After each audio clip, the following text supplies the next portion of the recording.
Yo, we out here on Oakland with my guy, man. Tell him what your name is, man. Josiah. Josiah, representing what side of Pittsburgh?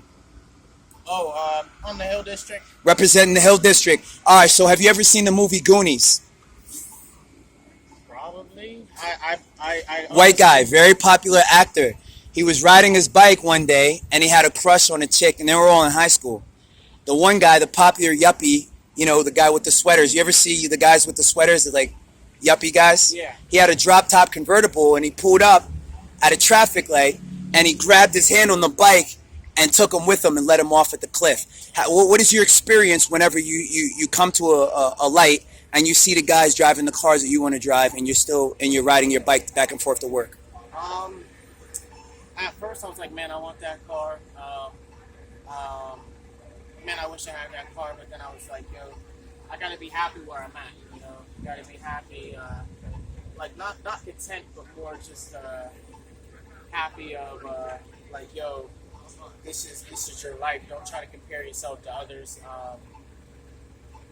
And you know, obviously, always still try to work your hardest, put yourself in a better position, but don't be like, yo, I wish I had that Lamborghini. Facts. Now, tell the young people, what does it take to get a bike like this and be able to sustain a bike? How are you able to sustain your bike? And not everybody can just keep their bike; they get frustrated. What do you do? Just work hard. You know, even on the days where it's raining. Some people see rainy days and they're like, yo, I'm gonna stay inside, and then These are pretty diesel, man. How much did this bike cost you? $2,000. All right, kids. So you know what I'm saying. This guy, if he could do it, you could do it. And you know, he's representing. Who do you drive for?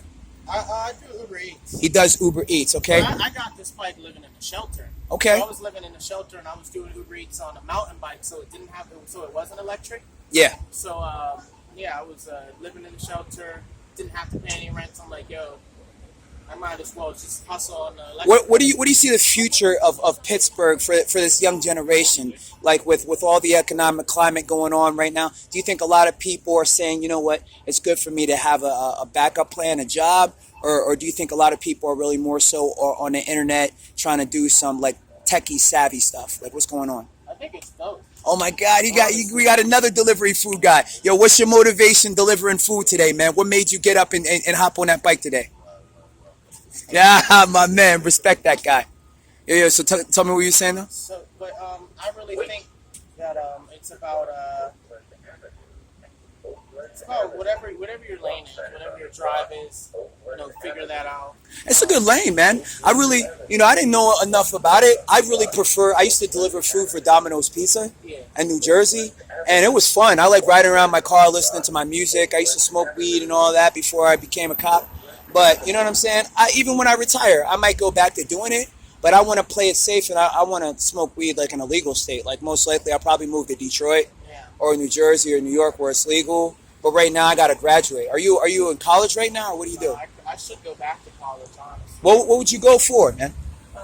Early childhood education and psychology. So like. Yeah, didn't you say you were like a teacher or something? Stuff like that. Yeah, I work at a daycare. Okay, so again, kids, especially the young black generation, a lot of people think just because I'm black, I can't be a teacher, I can't be a doctor, I can't be a cop. This is a perfect example of this guy right here. You don't have to be a cop, but you don't have to settle for the stereotype. Growing up in Pittsburgh, did you have any stereotypes that people tried to say? Maybe your dreads, your hair, or your talk? Definitely the hair. The hair? A lot of people would tell me like. They profile you a lot, right? Yeah, cut your hair. You look raggedy. Yeah. You look like a thug. A lot of older black men at church would tell me to cut my hair, cut my locks. They'd be like, yo, where can do you have an Insta or some place where people can find you or I do have an Instagram.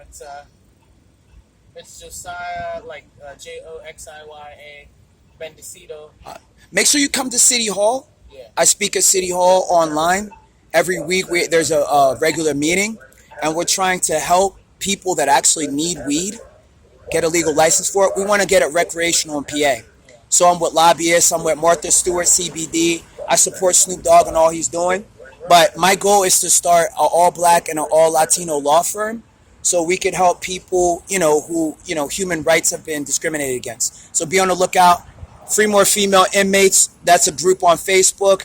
The Femi Hemp Industries. You know what I'm saying? So we want it for women at cancer, people who have PTSD, people that deserve it. But all in all, I don't know. I think it's a good discussion. I don't think it's a bad thing. Hey man, keep making that good example for people. Keep delivering that good food. This is Josiah, Uber Eats. I say he's doing a good job. Uber Eats. I give this man 4 stars. Look at the bike. It's clean as shit. Does the bike have a name? The bike's like brand of it is My Pronto. bike's name is Betsy. Oh, I call this Steely. Oh, I thought you was going to say Pronto, man. We got to keep up with that guy. That guy's like, he's no homo, man. I see him running all the time. Yeah, all right, man. He look great, dude. Be on the lookout for Betsy. I deliver DoorDash. Yeah. When you see me on my bike, her name is Betsy. All right? It's my old girlfriend's name. Just make sure nobody steals my bike. I'll make sure nobody steals your bike. And if they scratch our dog, we'll get their cat. You already know. All right, my guy. All right, brother. All right, word. Pittsburgh Power.